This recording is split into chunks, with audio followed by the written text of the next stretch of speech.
Today's podcast is sponsored by lighthousepowerbusiness.com. June 18th, Harland Sanders. When hard things happen, some men get angry. Some men get to work.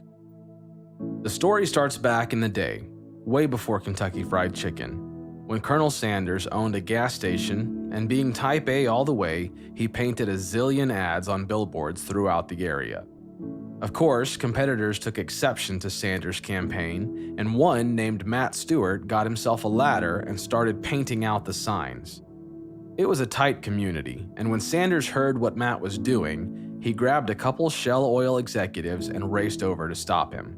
The car skidded to a stop, and Harland and the two oil guys jumped out. Matt dropped his paintbrush, pulled a gun, and fired. But Harland's aim was better. He fired and hit the reckless painter. Twice. "Don't shoot, Sanders," Matt said. "You've killed me."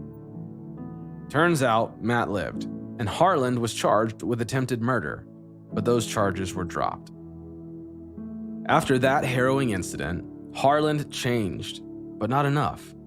He owned the Shell station, a hotel, and a restaurant in Corbin, Kentucky.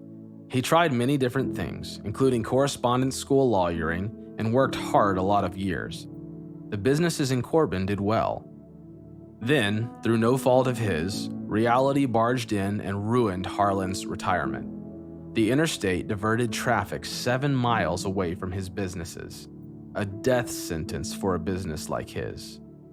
Facing bankruptcy, Harland sold his businesses at auction for a loss to pay the bills and taxes. Left at age 65, with only a $105 per month Social Security check, Harland had an idea and a recipe. Few people thought he could be successful, and some thought he was finished before he'd started. Willing to risk to succeed, he put his wife and his pressure cookers into his car, and he franchised his 11 herbs and spices formula to restaurant owners who agreed to sell chicken dinners made according to his specifications. And a nickel for each chicken soon added up. "Don't quit at age 65, Harland said. "Maybe your boat hasn't come in yet. Mine hadn't."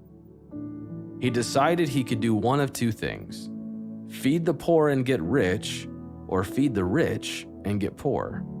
But money didn't satisfy the colonel. Harland knew he needed to change. He wanted to change. He tried to change. Finally, he realized he couldn't change himself. "I knew I should have Jesus. I knew I should walk with him, but I couldn't reach him because of my sinfulness. I used to curse terrible, did since boyhood. I wanted to quit for years and years, but I couldn't. I realized you've got to get God in your heart, and you've got to get in his heart too." Harland decided it was never too late to change. He accepted God's forgiveness. Not long before his death, he said that salvation became the greatest experience of his 89 years. But he wanted to do more than change his own life. He sold Kentucky Fried Chicken for $500,000 and paid his first tithe. He gave the Canadian operations to the Harland Sanders Charitable Foundation to fund thousands of scholarships. That's where the Lord has saved me, I think, for that kind of deal, to do something for him. Harland made a fortune, and he gave away millions. No use being the richest man in the cemetery, because you can't do any business there. As the Word of God says in 2 Corinthians chapter 5, verses 16 through 18, "So we have stopped evaluating others from a human point of view. At one time, we thought of Christ merely from a human point of view. How differently we know him now. This means that anyone who belongs to Christ has become a new person. The old life is gone, a new life has begun. And all of this is a gift from God, who brought us back to himself through Christ. And God has given us this task of reconciling people to him." Do you think it's too late? When hard things happen, some men get angry, some men get to work.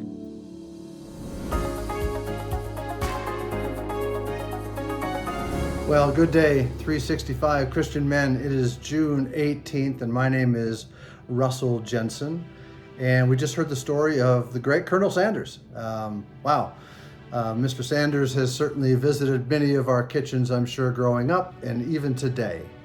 And I was thinking about Colonel Sanders and his image, and who doesn't know the image of Colonel Sanders? I mean, he has been around for years and years and years, and I think if you put that face in front of anyone, they would say, you know what, that's Colonel Sanders. And what would people say about Colonel Sanders? Well, I don't know, maybe trusting, successful, kind, local, certainly recognizable, without a doubt. And I started to think about that, as we go through our life, both in work, in our family, and in our neighborhoods, and different picnics, and the different things we do as men in life. What's our image? What image do we have? What do we portray to the rest of the world? Because we're all of those things too. We want to be trusting and kind and recognizable and hopefully successful, and certainly local in our churches and our community. But when people look at us, what are they saying about us? And I guess that's my challenge for today, as simple as it seems, is maybe we should, as a group, think about our image. What do people think about us when they see us, both personally and from a distance, and when people talk about us, what image comes to their mind? And I hope that it's godly, kind, if successful is there, great, recognizable, reachable. So, as we go through the rest of the day today, let's think together as a group about what image do we portray to the rest of the world? Are we walking the walk that God has designed us to walk with Him? So that's the challenge today. Let's think about our image, where we are, what we're doing, and what people think and say about us. Have a great day. Today's podcast is sponsored by lighthousepowerbusiness.com. Get your free strategy session valued at $1,000. Get expert advice and take your business to the next level. Visit lighthousepowerbusiness.com to schedule your session today.